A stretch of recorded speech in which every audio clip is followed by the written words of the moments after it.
I see only the past. I see only the past. Now, this is quite an interesting idea.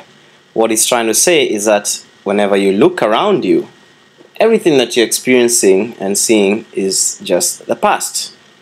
You're not in the now moment. You're not in reality. You're looking at the past.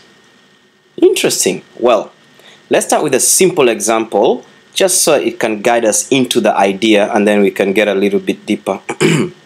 Now, look at a cup, for example. Do you see a cup, or are you merely reviewing your past experiences of picking up a cup, of being thirsty, drinking from a cup, feeling the rim of a cup against your lips, having breakfast, and so on? Okay. Now remember, we're just having a very simple example, just so we can start to get into this idea. Now, are not your aesthetic reactions to the cup also based on past experiences? Yeah. How else would you know whether or not this kind of cup will break if you drop it? You see? So it's trying to suggest here that the fact that you're looking at you know that the cup will break if you drop it, is because, of course, in the past you have broken the cup, so you're not actually experiencing the cup afresh. You have already superimposed a past idea on it, and what you're looking at is your past experiences about the cup. So it's true, the cup may break when you drop it, but since you're already careful, what this is trying to suggest is, since you're already careful with the cup because you know it's going to break, that means you're already looking at it based on your past experiences. And then what it's suggesting is that you have covered all your past experiences.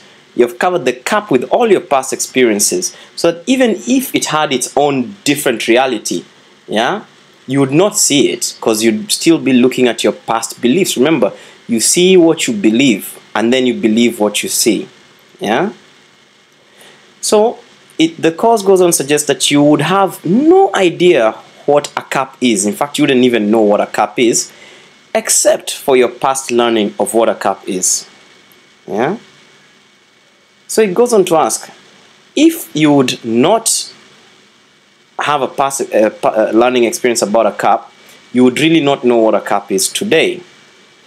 And then by extension, that means that you know what a cup is today because you're projecting your past onto it. And then it goes on to ask you, do you then really see the cup? It sounds like a philosophical question, but I think it has very, very serious practical implications. Very serious practical implications. I mean, this is the basis of assumptions and every other thing that has brought us, you know, mistaken identity, everything. But the course is actually going deeper here. It's saying, it's going beyond assumptions. It's saying that everything you're seeing, you're literally seeing your projected past experiences, and that it is very rare that you leave enough of a gap for the new to stream in. Do you understand what that means? Very rarely in your life will you leave enough of a gap for something new to stream in. You could even go to a foreign nation where everything is done upside down, and you're not going to see most of what's going on around you, because you'll be seeing only what you expect to see. So you might see a few strange things here and there, and you might whatever, but much of what is going on around you, you're not going to see.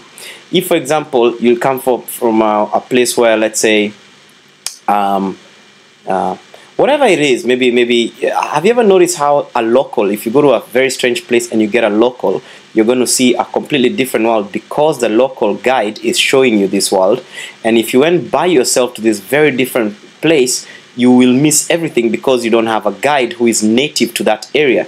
So even though your eyes will be open and you'll be walking around this new place, you'll miss most of it. But if you have a local guide, that guide will be able to point and say, hey, look over there. Can you see that happening? And you'll say, what? What am I looking at?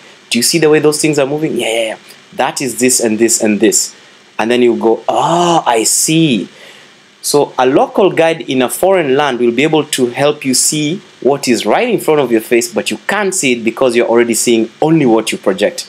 This is the point of this lesson, that everything you see is your projections of the past. So now let's read what A Course in Miracle says. As I look about, I condemn the world I look upon.